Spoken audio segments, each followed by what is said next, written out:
اترددت كتير ان اعمل الفيديو ده، بس الحقيقه احنا قدام مشهد كارثي لما متحدث رسمي لوزاره الاوقاف يطلع يقول لنا مش عاجبكم سلموا الارض. متحدث رسمي تاني لوزاره الشباب والرياضه المسؤوله عن الرياضه في البلد يطلع يقول لنا ان الزمالك اغضب مشاعر المسؤولين بسبب بيان بيتمسك فيه بحقه. هو ده خطاب دوله؟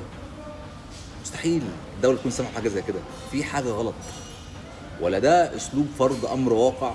لا نقبل بالارض البديله ده. بقالنا 3 ايام الدنيا مولعه علينا من ساعه البيان.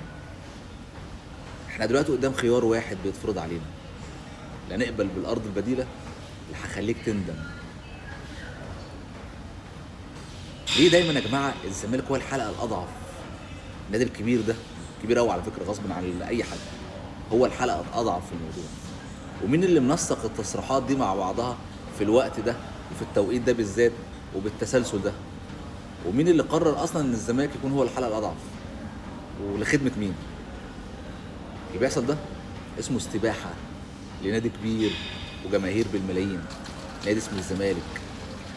يا جماعه لو الزمالك خطر عليكم قوي كده، انا بطالب المجلس ده يجمد النشاط ويسلموا النادي ونسلمه للاوقاف والاسكان، كل واحد ياخد حته. خدوه، مبروك عليكم.